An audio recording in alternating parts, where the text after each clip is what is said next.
You're listening to GLC on ReachMD. This activity is provided by Global Learning Collaborative and is part of our MinuteCE curriculum. Prior to beginning the activity, please be sure to review the faculty and commercial support disclosure statements as well as the learning objectives.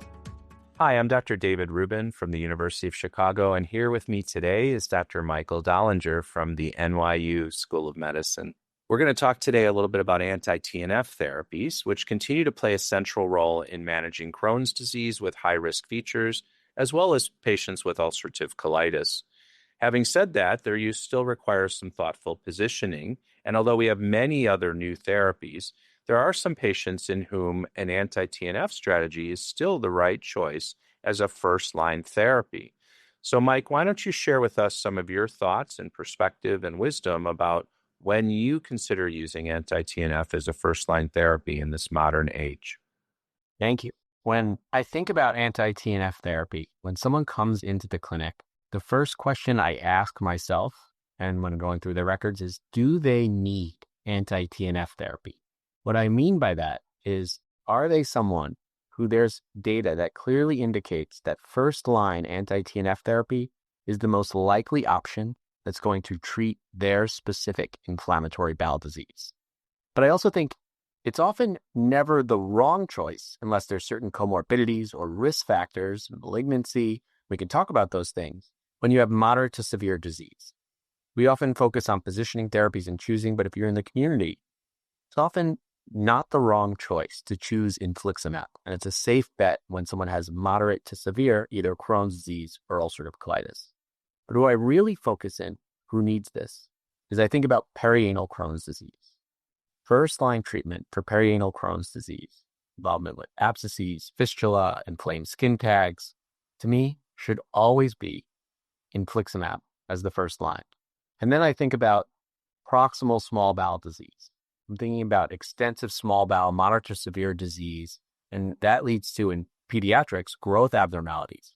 First-line therapy should be infliximab. Now, in adults, we have other therapies that we'll talk about in other episodes, but I do think it's never the wrong choice to choose infliximab. And then when we think about outside of the GI tract, our extraintestinal manifestations, using therapies that targets the joint, such as adalimumab, when we go after our spondyloarthropathies or our arthritis that goes along with IBD. Then when we think about inflammatory skin conditions, anti-TNF therapies, anti-tumor necrosis factor is indicated in those treatments. So that's how I kind of think about some of the positioning of who absolutely needs anti-TNF therapy. And if they don't, then we can go on to the gamut of treatment options that exist in IBD. I think that's a really good overview. And I would just add that TNF is what I call an upstream cytokine. So it really covers a lot of downstream inflammatory problems. And certainly many of our colleagues, especially our older or more wise colleagues, have grown up using anti-TNF and maybe most comfortable starting there. But it's still an absolutely appropriate therapy. In fact, some of our newer therapies don't seem to work quite as well in the small bowel. They work, but what we still see is that anti-TNF may do better in that setting as well. And then, of course, the patient who has hidradenitis or who has more inflammatory arthropathies, as you've mentioned, an anti-TNF strategy is terrific. And now we have, of course, subcutaneous infliximab in maintenance as another formulary option for some patients. How do you distinguish, Mike, between IV infliximab and the sub-Q adalimumab or certolizumab or golimumab options? When I think about IV infliximab and its benefit over adalimumab, let's say, I really think about it acting in both the colon and the small intestine, whereas I think as adalimumab as an excellent therapy when you have limited small bowel disease. Some of the most common places that Crohn's disease causes inflammation, that last foot of the terminal ileum, adalimumab is an excellent option. But when you have moderate to severe ileocolonic disease or perianal disease or proximal small bowel disease, that's where I think infliximab is a superior choice to our other anti-TNF therapies. I don't know how you feel about that. I still think that's right. And even when you look at the more modern attempts to compare therapies in network meta-analyses and other ways, but frankly, even in clinical practice, it still seems to be one of the most effective strategies we have. And among my patients who've cycled to other drugs over time, many of them will reflect back to that first dose of infliximab where they really felt amazingly well. And so I think that there's relevance there. Of course, we've also learned the most about anti-TNF when it comes to understanding measurements of serum concentrations. And in fact, to this day, and despite other monoclonal antibody strategies, it's really only with anti-TNF that we know how to interpret and use drug levels. So our final point today would be, how are you using serum concentrations, Mike, in your practice? In everybody, proactive, reactive? What are you doing?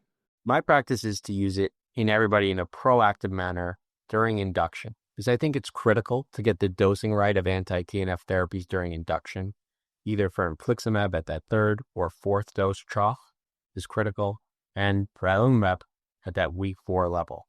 However, I think the biggest use that you can do for checking serum concentrations is if your patient's not responding in a reactive manner, to make sure that they have a detectable drug level, to make sure they don't have antibodies. That's really, you can have a key decision point for the use of serum concentrations that I think most gastroenterologists could probably agree on. I do the same thing you mentioned. And just for our colleagues, the pre-week 6 drug level, so prior to the third loading dose, I want it to be higher than 17. That's the statistical analysis cutoff. And if it's not, then I give the next dose at week 10. I don't wait 8 weeks after week 6. And I may adjust the amount of drug as well. And in fact, in our colleagues in Belgium who really taught us about serum concentration assessments have started just routinely giving a week 10 dose. So they essentially give 4 loading doses. So I think that that's a really important point. So you capture people who are clearing drug too fast early rather than waiting for them to lose response later. So this has been a very short discussion, but on a really important topic with the drug that was revolutionary when it arrived, infliximab and all the subsequent anti-TNF analogs. I really want to thank you, Mike, for giving us those pearls and for joining me today in this conversation. Thank you. You have been listening to GLC on ReachMD. This activity is provided by Global Learning Collaborative and is part of our MinuteCE curriculum. To receive your free CE credit or to download this activity, go to reachmd.com/CME. Thank you for listening.